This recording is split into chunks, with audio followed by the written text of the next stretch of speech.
I'm noticing that Jerry Bruckheimer and Disney have this talent of taking ideas that sound completely ridiculous and half-baked and somehow make them surprisingly entertaining. First we had Pirates of the Caribbean, now we have National Treasure. The story?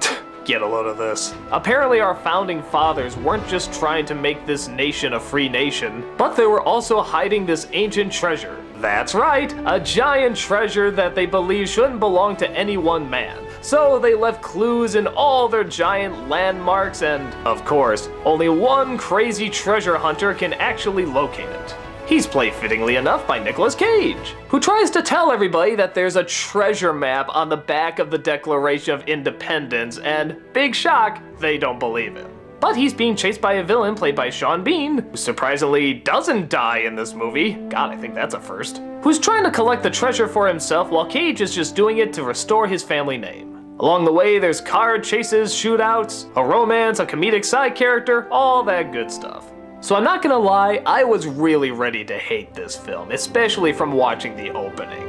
I was laughing out loud at how absolutely absurd this all sounded, but as the movie went on, you kind of realize it's meant to be absurd. But not to the obnoxious point where it's always winking to the camera, it still takes it really seriously, and that's where a lot of the comedy comes from.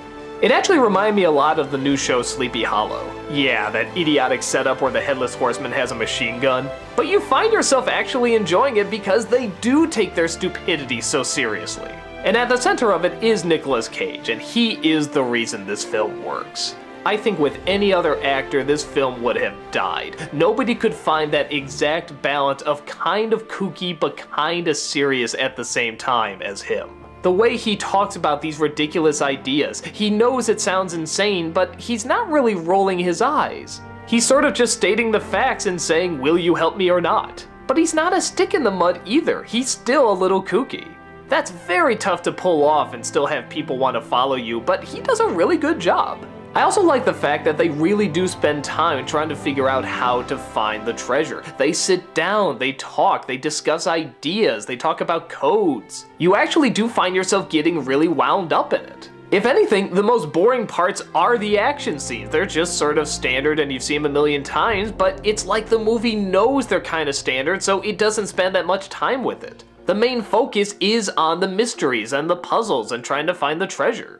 And it's strangely really fun and you get into it. I'd say that if you tell yourself there's no way you're gonna like this idea, then it's gonna be exactly that, an idea you're not gonna like. But kinda like with the Herbie movies, if you have even the slightest interest or the slightest wiggle room, my guess is this movie might win you over. And I also like the fact that you really forget it's a Disney film. The way they talk, the way they act, you don't associate it with that typical kind of Disney way.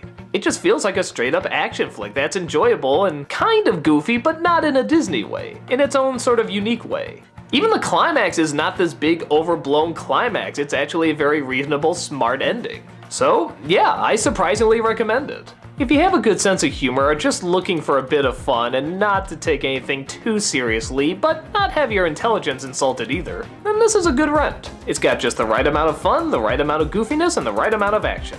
Go ahead and discover it for yourself.